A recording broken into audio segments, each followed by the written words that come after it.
All right, so Harry is at the wand shop, and he is going to pick out a wand. Every Ollivander wand has a core of a powerful magical substance, Mr. Potter. We use unicorn hairs, phoenix tail feathers, and heartstrings of dragons. No two Ollivander wands are the same, just as no two unicorns, dragons, or phoenixes are quite the same. And of course, you will never get good results with another wizard's wands. Harry suddenly realized that the tape measurer, which was measuring between his nostrils, was doing this on his own. Mr. Ollivander was flitting around the shelves, taking down boxes. "This will do," he said, and then the tape measure crumbled into a heap on the floor. "Right then, Mr. Potter, try this one. Beechwood and dragon heartstring, 9 inches. Nice and flexible. Just take it and give it a wave."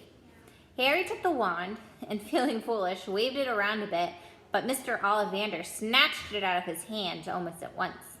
Maple and phoenix feather, 7 inches. Quite whippy. Try." Harry tried, but he hardly raised the wand when that too was snatched back by Mr. Ollivander. "No, no, no. Here, ebony and unicorn hair, 8.5 inches. Springy. Go on, give it a try." Harry tried and tried. He had no idea what Mr. Ollivander was waiting for. The pile of tried wands was mounting higher and higher on the spindly chair. But the more wands Mr. Ollivander pulled from the shelves, the happier he seemed to become. Tricky customer, huh? Not to worry. We will find the perfect match for you somewhere. I wonder. Yes. Why not unusual combination? Holly and phoenix feather, 11 inches, nice and supple. Harry took the wand. He felt a sudden warmth in his fingers. He raised the wand above his head, brought it swishing down through the dusty air, and a stream of red and gold sparks shot from the end of the firework like a firework, throwing dancing spots of light on the walls. Hagrid whooped and clapped, and Mr. Ollivander cried, "Oh, bravo! Yes, indeed. Very, very good. Well. How curious. How very, very curious." He put Harry's wand back into the box and wrapped it in brown paper, still muttering, "So curious. Curious, curious." "Sorry," said Harry, "but what's curious?" Mr. Ollivander fixed Harry with his pale stare. "I remember every wand I have ever sold, Mr. Potter. Every single wand. It so happens that the phoenix, whose tail feather is your wand, gave another feather. Just one. It is very curious indeed that you should be destined for this wand when its brother, its brother gave you that scar." Harry swallowed. "Yes, 13.5 inches. You.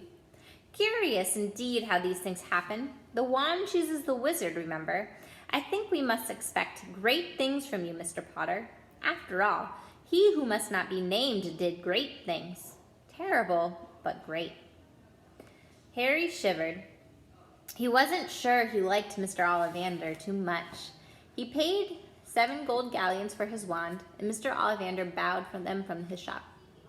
The late afternoon sun hung low in the sky as Harry and Hagrid made their way back to Diagon Alley, through the wall, back through the leaky cauldron, now empty. Harry didn't speak at all as they walked down the road.